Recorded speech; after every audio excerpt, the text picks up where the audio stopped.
Tentang berita Megatrust yang sekarang kembali naik. Ini bukan hal baru ya.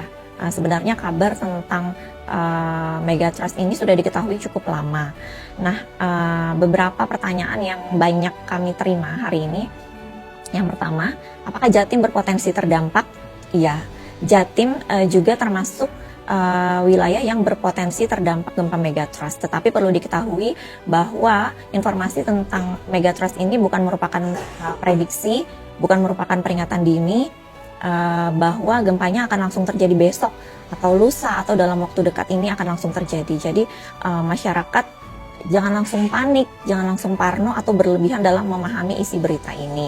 Informasi ini semata-mata diangkat kembali untuk mengingatkan kita semua bahwa kita punya PR besar dan harus lebih serius dalam mempersiapkan diri menghadapi potensi gempa ini.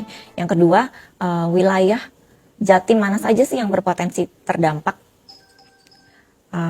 Karena kita bicara tentang Megatrust ya, karena Megatrust ini segmennya memanjang di selatan Kepulauan Indonesia dan sisi selatan Jawa Timur termasuk wilayah yang juga dilalui, maka tentunya wilayah di bagian selatan akan menjadi yang paling terdampak apabila terjadi gempa.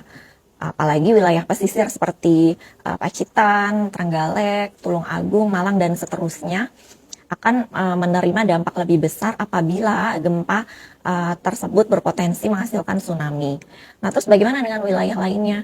Ponorogo gimana? Surabaya gimana? Sidoarjo gimana? Banyak banget yang menanyakan hal itu ya.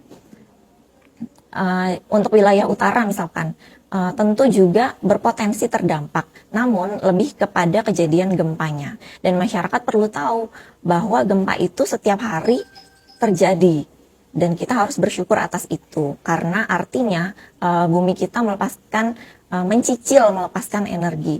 Jadi nggak dipendem-pendem, ditahan-tahan energinya sehingga menumpuk menjadi besar, sekalinya lepas gempanya bisa mematikan malah. Nah, itu kan yang kita takutkan. Yang ketiga, kita harus bagaimana dong, persiapan apa nih yang harus kita lakukan? Nah, bicara tentang persiapan tentu banyak hal yang perlu dilakukan, dan ini perlu kerjasama dari semua pihak, mulai dari infrastruktur, bangunan, teknologi, komunikasi, mitigasi bencana seperti jalur evakuasi dan lain-lain. Ini adalah bekal untuk masyarakat kita menghadapi potensi bencana, terutama gempa ya. Nah, ketimbang membesarkan rasa panik, kita seharusnya lebih fokus pada persiapan diri kita dan lingkungan untuk menghadapi segala kemungkinan yang bisa terjadi. Karena sebenarnya yang berbahaya dan dapat menimbulkan korban jiwa itu kan seperti tertimpa reruntuhan misalnya, atau kita masyarakat terlalu panik sehingga tidak tahu apa yang harus dilakukan ketika bencana itu terjadi.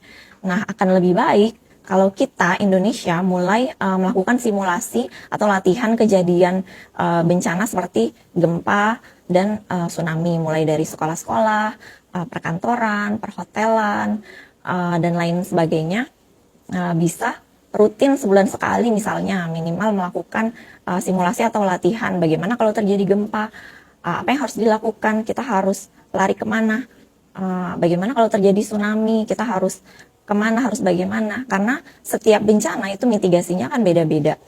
Misalkan seperti mitigasi bencana tsunami, kita punya metode 20-20-20, dan saya yakin banyak masyarakat yang belum tahu. Apabila terjadi gempa dalam durasi lebih dari 20 detik, kita punya waktu 20 menit untuk melakukan evakuasi dan mencari tempat yang 20 meter lebih tinggi dari tempat kita di daratan sebelumnya. Itu adalah salah satu mitigasi kejadian tsunami. Dan sekali lagi ini butuh kerjasama semua pihak. Jadi daripada kita panik-panik terus nggak jelas, mari kita mulai dari diri kita sendiri, membekali diri kita sendiri tentang berbagai informasi dan mitigasi bencana, sehingga minimal kita bisa menyelamatkan diri kita sendiri ketika terjadi bencana.